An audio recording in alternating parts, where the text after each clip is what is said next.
Well, for anyone that's lived in Greeley even just a little while, you know that water conservation is definitely something that's important that's here in the community. And here today to talk to us a little bit more about some water conservation efforts is Ruth Quaid, who's the water conservation coordinator for the city of Greeley. Ruth, great having you.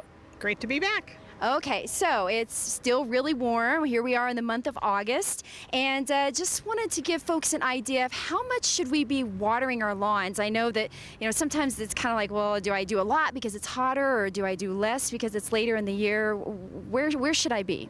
Well, we generally tell people just to use their 3 days from about mid-June to about mid-August.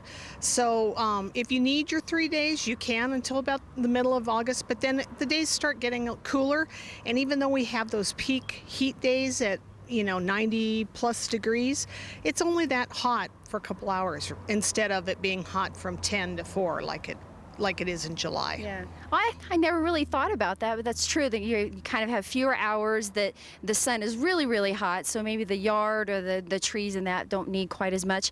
And I'm assuming that you probably time to start encouraging them to slow down for winter just a little bit. Yes, the other big piece is the evenings are much cooler in August, especially towards the end of August. So yeah, we tell people to start backing off, and generally we kind of use the school buses. When you start seeing the school buses again, that's the time you need to start backing back down on your watering. Right. Well, and I know that you guys have a graphic, and we'll put that up on the screen. There's kind of a bell curve that is a good visual aid too. I know that helps me to figure out when I'm supposed to slow down a little. And I like to tell people when they're looking at that, to draw a line from July over to September and then down. And if you see that little box it makes, then that shows you that there's a lot of potential there for water savings. Okay, and I noticed you got some goodies with you, and one of those is the rain gauge. Can you tell us about that?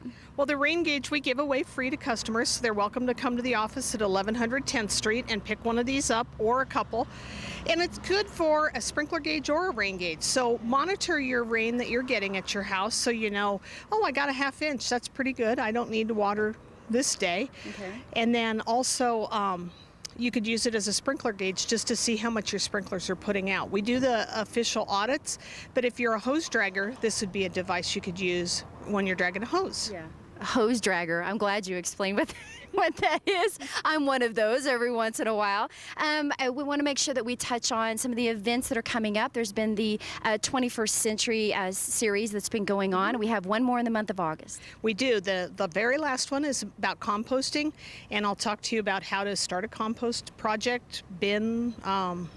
I call it a project because some people do a bin, some people do the crank kind, and some people do an open pile. So how to have a successful compost project that you can actually harvest from. I'm going to have some designs for people if they want to build their own bins, and then I'm going to talk to them a little bit about how to use it. Okay. If folks want to get information on that, is a website and their phone number they can go to? It's on the website, and the library has it on their website. We're doing it as a joint project with them and the Master Gardeners, so Master Gardeners will be there. It's the date for it is August 29th at 6:30 at the Pharr Library. Okay, and I noticed you have one more goodie in your hand, and it kind of leads us into their next section, which is a shower head. Can you tell us about this event? We're going to do a shower head exchange, so people can bring in their old 5-gallon shower heads, and we're going to do this at Farmers Market. That's going to be our kickoff. All right. And we're going to, if they bring us one, we'll give them one to go home and try. If they bring us two, we'll give them two. And we're going to do the white variety like this, or chrome. And this one actually has the spray, the massage, and I believe it even has the trickle off setting, so you could trickle it off and you just get a little bit of a stream so that you can soap and condition your hair. Right. Okay, well that's so is that a new project, or is that something that's kind of come back around? We've always had the shower heads, and we've given them out in kits, but doing this exchange is kind of a different twist on what we've done before. I like that. It's a good little twist. So, well, that's cool. Again, let's remind folks where they can get more information on the landscaping and the shower heads and any other information on the audits, etc. Well, it's the Greeley website, greeleygov.com/WC for water conservation. We'll get to any of our programs there. Okay, great. Ruth, thank you so much for being on again today, and hopefully folks will go out and save some water. Yep, thank you. All right, so make sure you check out that website again, greeleygov.com/WC.